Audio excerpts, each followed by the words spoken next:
Okay. Well, thank you so much, Alejandro, and your team for the invite today. The last artistic event was fantastic, so I hope this one will be too. As Alejandro said, my team have been collaborating with his for the past year, 18 months now, and it's been really fantastic. So I want to share with you today a lot of what we've been working on, but not too much, because we're just about to go in for submission. So this is Powder to Power, which I actually stole from Alejandro, but I suspect it's been done elsewhere as well. Designing manufacturable electrode microstructures using machine learning. And it's the manufacturable part that should be perhaps in italics to stress that the point of this is to make something that's really actually helpful and not just a nice numerical curiosity. I'm currently at Imperial College London in the Department of Design Engineering in sunny London, and London really did look like this last week.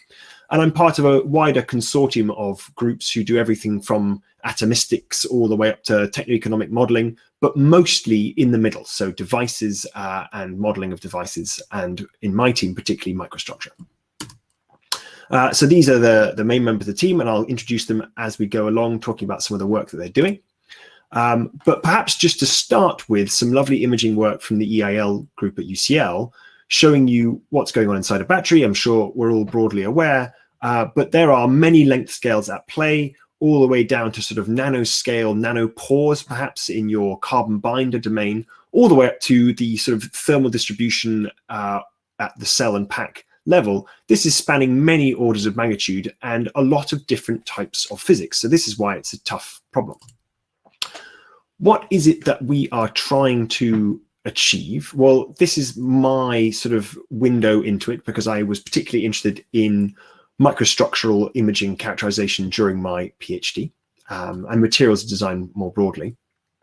So you could say step one, go from some kind of data about your device, whatever that happens to be. I'm using imaging as the example here, and then use some kind of characterization process to turn that into information about the system that's much more useful to you. So we've gone from a sort of grayscale imaging volume to a binarized map of a phase distribution. And then you can use that map, or the reason for generating that map in the first place is to develop some understanding. And that you would often do through some kind of quantification, or more broadly, a model of some kind. So you might run a simulation in it. You might also want some simplified metrics, like just the ratio of the phases. But often we want to try and understand the way that the physics interacts with the microstructure, for example. But then the really exciting thing is to start to move backwards, or complete this design cycle, where you say, okay, now that we understand how the physics interacts with the microstructure, which microstructure would be best, or certainly which microstructure could improve the one we've currently got? What would be better? But then the really exciting bit, which I think doesn't come up much in the academic literature, is to optimize in a way that is constrained to allow you to actually produce the thing that you've specified. So you want to go all the way back to something that you can then scan, characterize, and model again. So how are we going about completing this design cycle? Well, if we had some kind of magical oracle machine, what would we want from it? I would suggest that we would put in what we want from our device. So perhaps that could be a duty cycle. Perhaps it could be a drive cycle from a vehicle. We put that in, and it should say to us, here are your optimized manufacturing parameters. Okay, now that is concealing a lot of complexity. And of course, within that complexity, crucially, are a lot of constraints. Not all conceivable batteries are manufacturable, but also you would want far greater constraints than that include things like what is reasonable given the materials available, given the types of machines available. So this would be the sort of the magical, if you want, AI oracle machine, where you say, I want the thing to be able to do this, and it says, here's how you make it. But that currently seems rather a long way off. Why is that? Why is this so difficult? And I think it's difficult for a variety of reasons. One of them is that a huge amount of data would be required in order to train this machine. This machine would be a data-driven type machine, perhaps, let's say. And so in order to fully map out that space, you'd need to give it a huge amount of data that allows it to do that. It would then, of course, have to be able to represent this very complex space, and that would be very likely very expensive to train.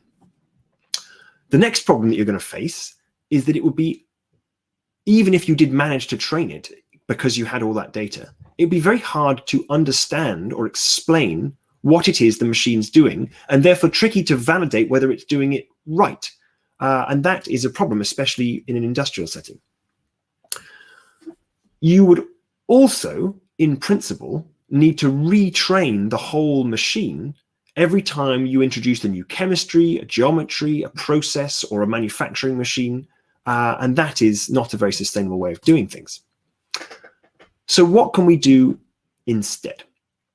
The solution that we are proposing, not necessarily radical in its broader sense, but is simply modularity. So break up the machine into a set of linked processes and build pipelines that connect them.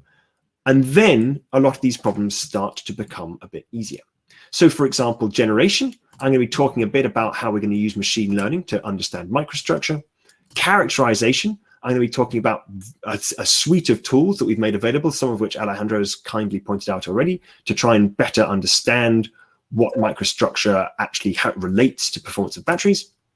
Simulation, so there are a wide variety of tools coming online now that are making it very fast to go from materials properties or manufactured geometric properties to a predicted battery performance.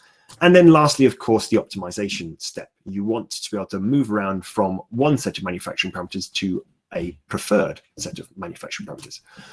And of course, the key thing is that in order to do this, every single one of those steps needs to be as cheap and fast as possible. In fact, above a certain threshold of speed, it just becomes intractable.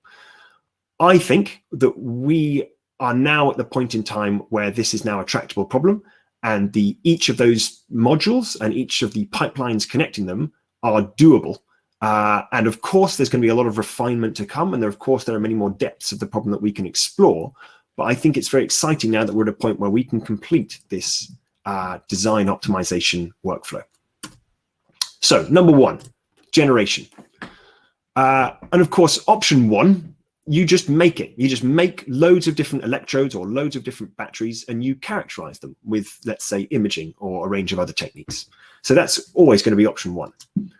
Option two, as Alejandro has talked about in his opening talk, is, of course, to simulate making it. And of course, in principle, the promise of many simulation approaches is that they would accelerate your research because they allow you to simulate things faster than you could make them.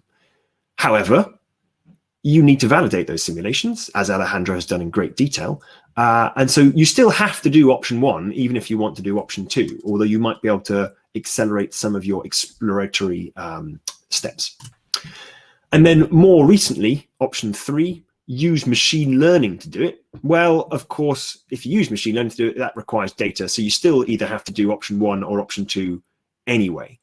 But the benefit remains that you might be able to radically accelerate your sort of explore and exploit approach by having this allow you to map between spaces that you weren't able to make because you simply didn't have time. And this is where we have been collaborating. So Alejandro's artistic project and my tldr group, and we spent the last year doing huge amounts of simulations, machine learning, building cells, characterizing cells, and it's been absolutely wonderful. So thank you again for that, Alejandro. Step number two, characterization. So you want to convert your sort of generated representations, which are just data, I suppose, at the start, into information, things that you want to know about your system. So an example of this, and I'm aware that I'm framing all of this in terms of images because they're quite good for presentations and it's a topic that I'm interested in. But of course, there's far more information about a cell than just its microstructure.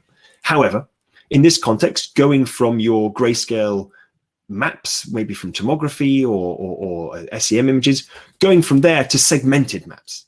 Okay, so you need some tools to do that. Also, in this step, you want to start to extract things that might be plugged into models. So for example, volume fractions, surface areas, tortuosity factors, electronic conductivities. So you need a suite of tools, as I mentioned in the cycle slide, that allow you to do these things fast. And I'll talk a little bit about tau factor later on. Step 3, simulation. So you want to understand the relationship between the contents of the cell and how it behaves. And of course, option 1 is to just simulate everything, i.e. all the physics in the full domain at all the length scales. And that is simply not tractable at the moment, certainly not across all the length scales at the same time. So that will be very slow / not even possible in today's computational paradigm. So option 2, which is of course thoroughly explored in the literature, is to use simplified models and maybe even have a few models at different length scales that allow you to plug the physics together in a way that becomes solvable. And one of the nice things is that there are 2 wonderful packages. There are many more that have been released in the last couple of years, but PyBAM and Dandelion are 2 very fast Doyle-Fuller-Newman model solvers. And these are 2 outcomes of the sort of Faraday Institution's multi-scale modeling project. And that's been a real joy to interact with both of those. And step 4, optimization. So there are a huge range. Obviously, optimization is a vast topic in its own right in the literature.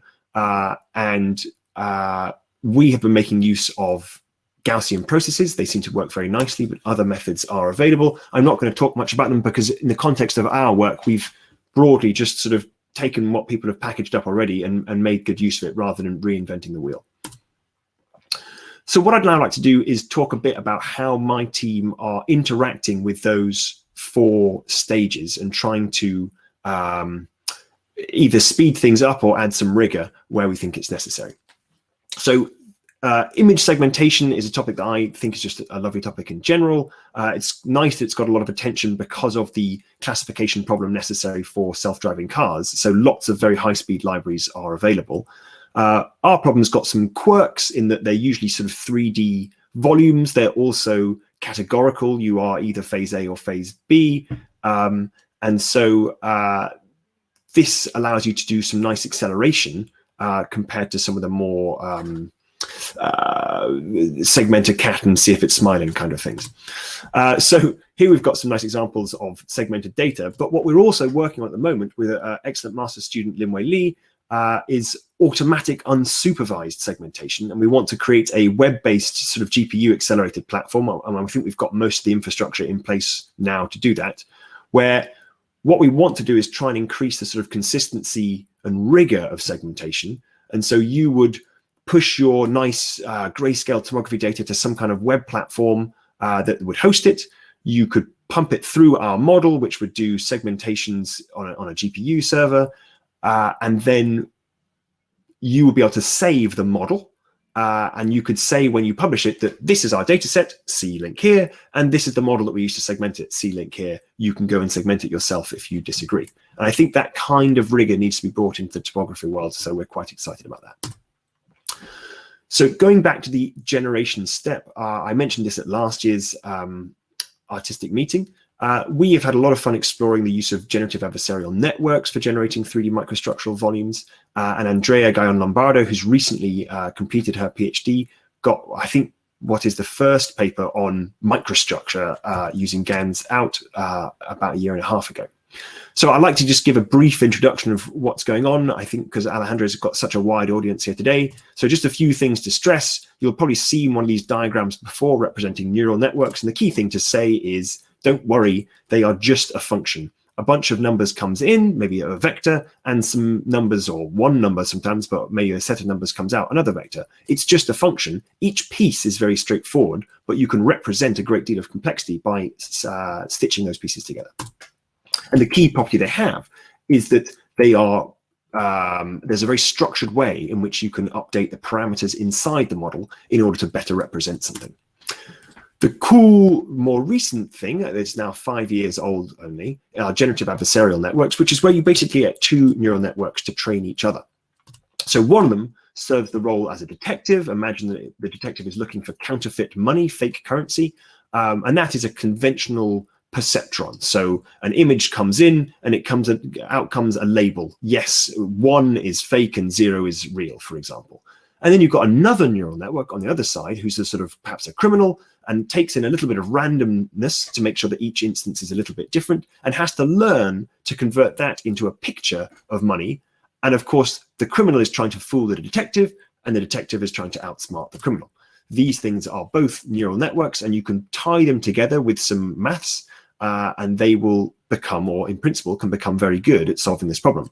The detective is an old solution. There's nothing fancy about that nowadays, but the criminal allows you to do something quite amazing, which is create a function. So just a mathematical function, nothing particularly complicated about it, where you give it some random numbers come in, and out the other side comes a 3D volume of multi-phase microstructure. And I think there's something quite magical about that still. So here's what our sort of architecture looks like. You, of course, have to have a training data, a reference set that the detective learns from. And we've used various open source data sets for that. You stitch them together and you use deep convolutional networks, and that's how it works. We demonstrated in the paper that this works very nicely for 3D cathode microstructures from open source NREL data, and also some beautiful SOFC anode microstructures taken from NETL. And so this architecture is available, or is able to handle a wide variety of microstructural morphologies. And it's also available just on our group GitHub repository, so you can just go there, download our code, and make it run on your machine as well. And broadly, just to say, it works. The top 2 rows are real, the bottom 2 rows are fake, and we got all the right statistics, so it can reproduce all the things that you might care about in an electrochemical device. One of the other nice things is you can generate very, very large volumes of it once you've trained your machine, and use those as simulation domains. And it might well be, and we're exploring this right now, that the amount of data you need in order to fully understand the statistics of the microstructure might be quite small in comparison to the amount of volume you need in order to have a statistically significant domain to run your multi-physics simulation in that has, of course, emergent behaviors. So it might be that the physics needs a larger space to explore than the microstructure itself needs just to represent itself. And that GANs would allow you, therefore, to have a modest amount of tomography, turn it into a large domain, and run your simulations with greater confidence. So the next step from that, student Steve Kench done a wonderful job of advancing that concept, and recently got the front cover of Nature Machine Intelligence, which we're all delighted about, where you can actually have a detective who only works in 2 dimensions, but a criminal who generates 3D money, if you will. Well, okay, let's go for microstructure. And so you can expand the dimensionality. So it's quite a simple concept, but it does actually allow you a great deal of power, because now if you've got an isotropic, sort of broadly homogenizable material, and all you've got is a beautiful SEM image, nice high resolution, high phase identification SEM image, you can use that to generate 3D microstructure with all the right statistical properties. You don't even need to 3D image it in principle. So that's very exciting. And we demonstrated this in a wide variety of structures, and it works very well. And in fact, it works rather better than the 3D to 3D version for some interesting reasons. Perhaps one of the simplest to explain is that a very large 2D image, voxel for voxel, the voxels are less correlated with each other than an equivalent voxel volume of a 3D data. And so that's quite exciting. And then the final step that we've taken after that is something called super resolution, which is about merging different data types. And so this is wonderful research assistant, Mir Dahari, who you can take a high resolution 2D image from an SEM where you've got all of your phases are easy to identify and life is good, but it's not very big. It's quite a modest region in space because it's such high resolution. You can also take a very wide field of view 3D tomographic data set where, in the case of cathodes, you can't even see your CVD in most scenarios, or you certainly can't see it easily. So you've only got 2 phases, and you can smash those 2 data sets together and form this thing on the right, a super resolved 3D volume, where it's not directly imposing it as a stencil, but it's learning statistical regularities on the left, and it says, I know that with particles like this, the CVD should arrange like this. And this bottom row is just a sort of zoom in of 3 places. You can see that there's nowhere on the left bottom-most image that corresponds to either the 2 right bottom row images, or the middle and right, but you can see that the middle image on the right was all it needed in order to, the middle image at the bottom is all it needed to make the right-hand image at the bottom. So it was able to increase the apparent resolution and add in a whole new phase, which we think is extremely exciting. And we'll be submitting that at the end of next week, I think. So the next step is characterization. And I have rambled on about tau factor for 4 or 5 years now, and I'm very happy that it's got such a nice community around it. But we are not only releasing tau factor version 2 very shortly, or it's actually already available, but we are just about to release PyTau. And PyTau is tau factor, but it's now in Python and CUDA at the back. And it's basically a GPU accelerated version of tau factor. It does all the same things, but it does them terrifyingly fast. And this allows you to plug it into the loop, into your optimization loop, and that's very exciting. And yes, tau factor 2 will also be available with all your favorite graphs, but we are particularly excited about PyTau as it starts to open up some of these optimization capabilities.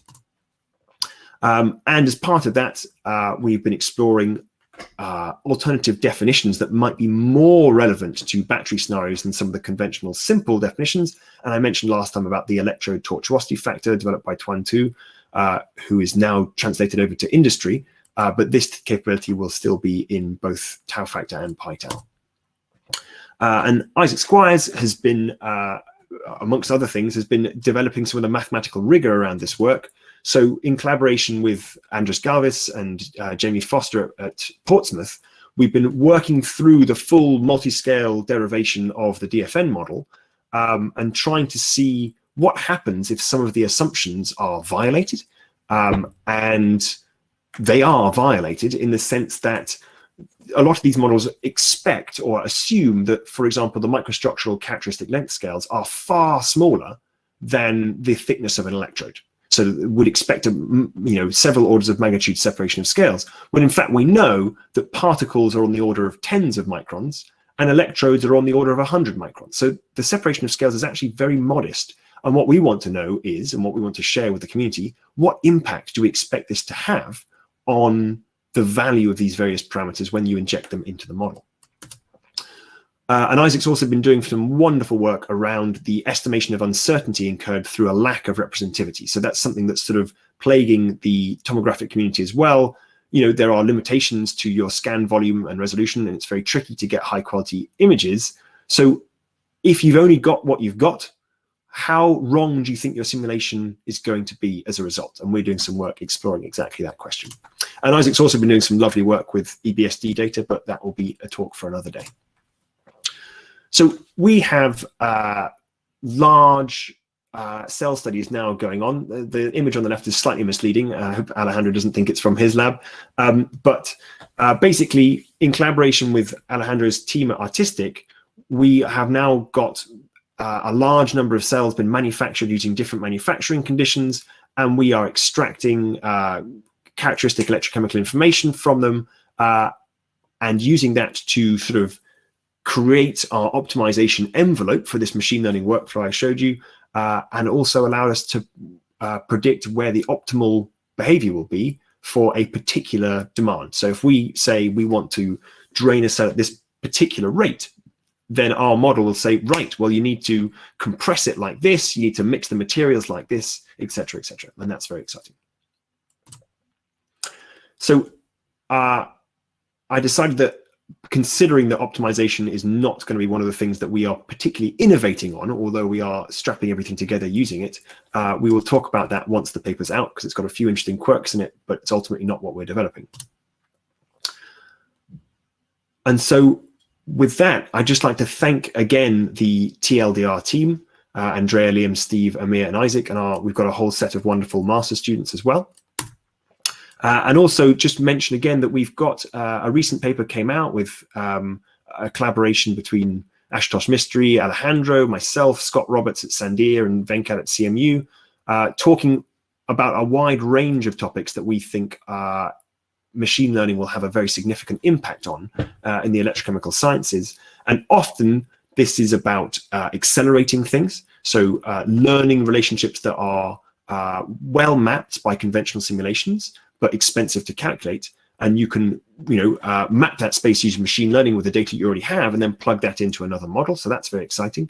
But also some of the broader data-driven concepts where, in particular for things like safety, where it is actually very tricky to understand what's going on, and you might have some data that allows you to see that various failures are occurring, but attributing those to particular mechanisms and modes can be extremely difficult. And from an industrial perspective, obviously it's vital to understand it, but if you can at least have a machine learning model that helps you predict it, then that's a step in the right direction. And so with that, I'd like to thank the broader ESE group again, and Alejandro for inviting me, and I'd be delighted to answer any questions. Thank you. Thank you very much, Sam, for a great talk. It's always very, very inspiring listening to you. Thank you very much, Sam. So I think we have some questions. Fernando, maybe you can take lead of this. Yeah, absolutely. Let's see what we have in here. So we have Hamid Hajijani asking, is it possible to simulate the lithiation process by using an ANN, or is it just for a specific lithium concentration? That's a good question. That's not something we are currently doing. I guess my default answer is yeah, probably. But no, we're not currently doing that. I'd be fascinated to see if that's something that you were planning to work on. Yeah, it's a really nice idea. Good. Also here we have Sean Lee asking how to generate 3D image data using GAN networks if it is not isotropic. Great question, and you see our next paper coming soon. But basically, there are two broad approaches. One, you simply ask it to learn the anisotropy directly. So if you've got anisotropic data, it will learn it, and that can sometimes be a problem because you didn't notice it beforehand. But another approach can be to conditionalize the learning. So that's what we're doing for the collaboration with the artistic team, is that our conditions in our conditional GAN are about the manufacturing processes, but you can also conditionalize space. So you can say that each point in space is associated with a distance label from your current collector, and you can use that to generate graded microstructures. And we are currently working on that as well. Thank you. So, well, Veronica right here conveys his appreciation for you, Sam, saying that you are such a great lecturer. That's very nice, thank you. And here, Seliang Su asks, can you comment on its performance on some isotropic material, referring to, let's see, very exciting word on 2D SEM to 3D structure. So can you comment on its performance on some anisotropic material, like the one you show in your slide from some fiber material? Yes. Oh, yeah, good question. So particularly that kind. So two broad families of anisotropy. One is the sort of, it is different depending on which axis you look along, and another one is it could be graded along a particular axis, which is a very pertinent problem to batteries. And we're interested in both of those, and we've had a go at both of those, and they do work rather well. With the fibers, one of the things we found from an imaging perspective, and this is particularly relevant to, let's say, separators, is that usually imaging from one of those directions is far easier than imaging from another.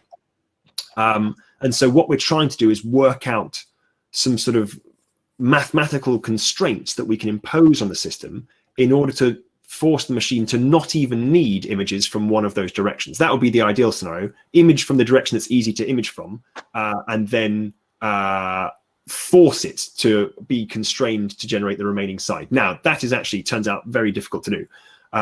But if you actually just have images from the three directions, or actually two, because two of the directions are the same, if the fibers are all going along this way.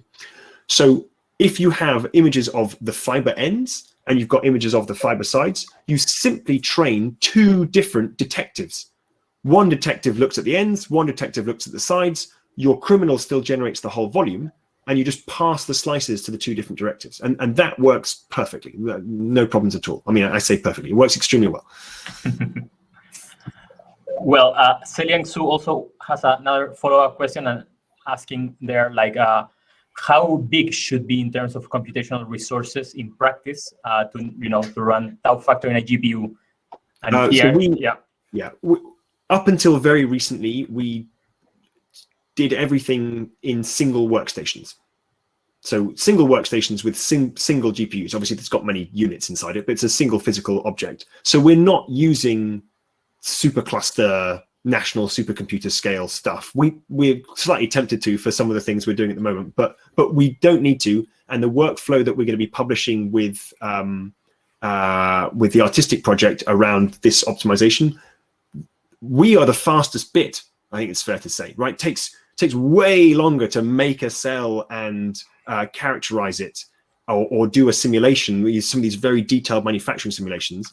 Actually generating the microstructure, characterizing it, running the simulation, doing the optimization. This is like a day on one unit on a workstation. So really very fast. Thank you. And now we have here a Clipfill who asks, how do you evaluate the quality of the generated 3D data? It's a brilliant question, and it's very tricky.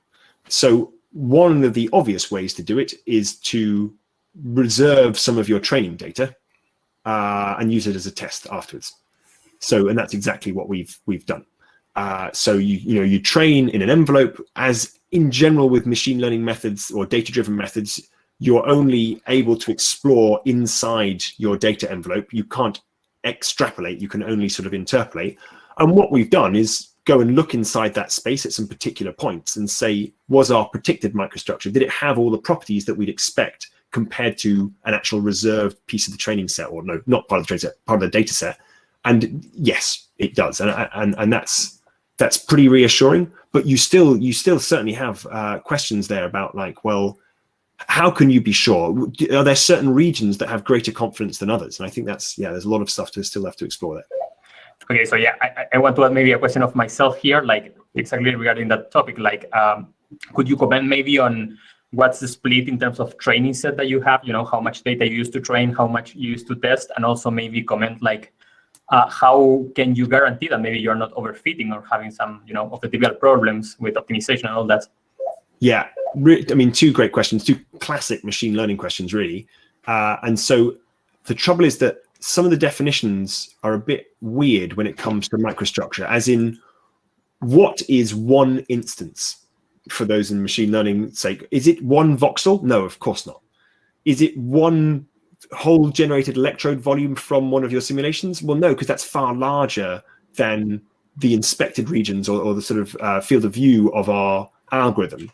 So, we end up doing things like defining epochs in terms of whatever your sampling volume, you've got the same number of total number of voxels in your training set, things like this. So we have just reserved particular points in space, but those contain thousands of instances. And so, it will end up being something like, 80%, 20% again, but it is the definitions aren't as comfortable as they are with like single classified images of it's a cat, it's a dog kind of thing. Fernando, you asked a second question there. Yeah, and then my other typical machine learning question is like, how can you be sure that you are not overfitting, for instance, or the typical issues with machine learning in general?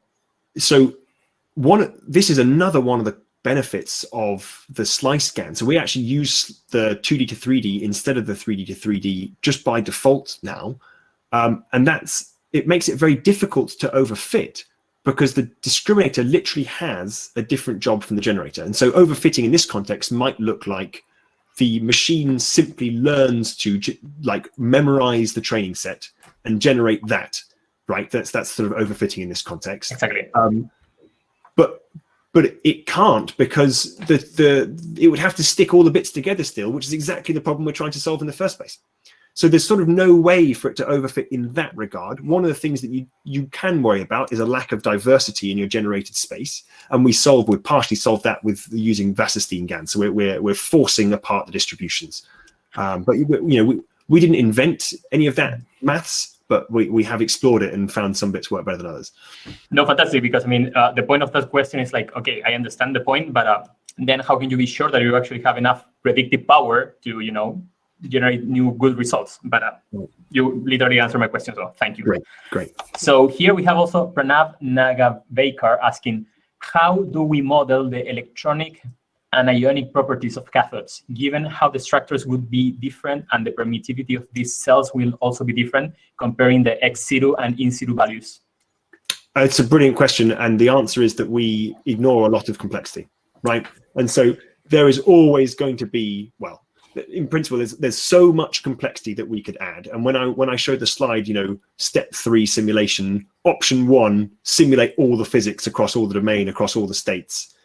We've ignored, temperature, and we've ignored a lot of stuff. We're using the DFN paradigm for our simulation, and that doesn't include the change of morphology as a function of lithiation state or temperature. So there's a lot of stuff that we are pretending isn't a problem right now, but that, I would say, is an argument in favor of the approach. This is an argument in favor of the modularity approach, that when someone comes along with a model that can cope with those things fast enough, then we swap it out and we put that in instead. I mean, I can't wait for someone to come along with a sort of GPU accelerated 3D multiphysics electrode model, and we will take out the DFN model and put that in and do that instead. And that will take in a lot of these interesting physics effects. And of course, if you're going into something like silicon, you can't ignore it anymore, because the way that the solids interact with the chemistry, or the sort of morphology interacts with the chemistry, is so profound across your lithiation states. But I think probably of all the possible electrodes, the cathode is the one that's the least stressful in that regard. And here we have Adlin Sajid, who asks, have you tried to use the style gun? Do you know the style gun? The typical. Yeah. I mean, its architecture is optimized for a very different kind of thing. So it's generating color maps, so 3 dimensions of color, and we're dimensioning basically categorical. So we softmax things at the end, and that says you're almost certainly phase A or phase B or phase C, whereas it's trying to make intermediate things that are pink or green. But actually, our super resolution concept is quite a lot like StyleGAN. You can imagine that we're taking a coarse 3-dimensional map and we're kind of restyling it to look like a high resolution 2D image everywhere. And so, yeah, we're aware of StyleGAN and StyleGAN 2, but we don't use them directly because they're very heavy and optimized for a different task. So another question coming from me. So when you do your super resolution, basically you are bringing together data, let's say, that where you don't have enough pixels, and another one where you have a lot of pixels. So do you consider some weights? Because let's say low resolution data, you may have more noise than high resolution data, or noise is not really a concern here in your approach? So as it stands for all of this stuff, we do it post segmentation. Right, so you could do this with the grayscale image, and you could turn your low resolution tomography 3D volume into what appeared to be a high resolution FibSem massive mega volume. But what I think that's kind of pointless, because you may as well get the best out of both your data sets as step 1, i.e. segment them to the best of your ability initially, and now you've got a much more compact representation where it's just phase A or phase B or phase C. And so, yeah, we don't have noise built into the model, because that lands with whoever segmented it. I see, thank you. And here we have another question. Do you think we should standardize model validation? That's a good question. Huh? Yeah. Yeah. No, I think we should just keep it wild, do whatever. It's fun. Yeah, I think it's going to be hugely beneficial, and Alejandra's team and various others have been putting models and tools into the space that people can start using as standards, and I think that's just going to be extremely important. One of the things that the Faraday Institution has been trying to do is to persuade all of us to make whatever we create relevant to industry, accessible to industry, and that requires a degree of quality and standardization that I think it doesn't come by default to academics, especially in the way that we write code. So we're trying to be a bit more professional in the way that we generate these things. And what would be great is, of course, if people can start having things like competitions where data comes in, expected values come out, and people can say, we were able to simulate this performance in this much time on these resources. And that would be very exciting. So just a comment regarding that. So, in Europe, in Battery 2030 Plus, so there is a large initiative towards experimental data standardization, right, for the battery field.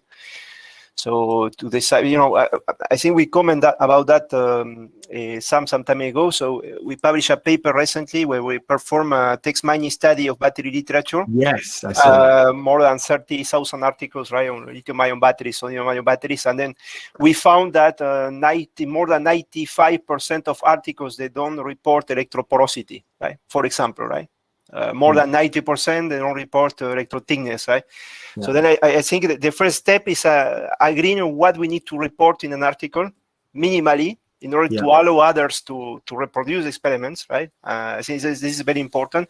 Also from a modeling point of view, because maybe, if you are developing a continuum model P2D, you will not need too many details about the electrode architecture, right? You will use some average properties, porosity, maybe tortuosity, and so on. But you are going more in 3D stuff and so on. You will need some details such as the preparation of the electrode, recipe that was used to prepare the electrode. And this is not systematically report. And this is why Battery 2030 is trying to push in this direction. Great. Looking forward to seeing it. Yeah. Let's see what happens. Yeah. But definitely, for model, I agree with you. So it's more difficult when you are developing models in the academic field. But at some point, it's a good idea having a kind of competition, where we can do benchmarking between different tools capabilities, right? And this happened in the machine learning community and was a huge boom for them. And it is not easy to think of what the analogous competition would be. So the most, they had ImageNet competition where they just who can recognize hand-drawn numbers. It's not obvious to me that there are any as clean problems because electrochemistry in general is just very messy. Yep. But I suspect they're out there. It just needs someone smarter than me to come and think of them. So I think setting up competitions where PhD students from around the world can engage, I think that would be a huge boost for us. Yeah, great idea. Okay. Fernando, yes, I have a question, Sam, because, when I wrote an article about your article, you remember? Yeah. And there, so I was kind of, putting some crazy ideas like extending GANs for 4 dimensions or n dimensions. So what do you think about that? Does it make sense or not? Mathematically, yes. Conceptually, I don't know what it would do. And that's the thing. So Steve, the lead author, did a wonderful job of putting together that algorithm and writing it up. And we have had many sort of sleepless nights being like, what? Were we missing something here? And we can't tell sometimes whether this is so blindingly obvious that it's been done before we submitted it, whether it's been done before and it's just too obvious to even talk about, or it's going to change the world. And we're still not really sure. Probably more towards the former than that. But there's something about low dimensional representations that contain all your statistics that can create high dimensional stuff that's very appealing, something quite mysterious about it. I guess things are necessarily anisotropic in higher dimensions than 3 for us because we've run out of spatial dimensions to play with. I mean, unless you start to talk to string theorists, you've just run out of space. So it's unlikely that a microstructure would be also isotropic in time, which is not obvious what that means. Yeah. But we have certainly been looking at putting time in there or a proxy for time, like perhaps one of the manufacturing parameters or perhaps the degree of lithiation, and you can see these things swell and change. But I worry that it's not easy to, some of that stuff starts to become incredibly difficult to validate. So these are all things that are sort of Friday to-do list projects waiting for someone in the team to have some capacity. But currently, we're pretty maxed out. Great. Thank you. Thank you for your answer. Good.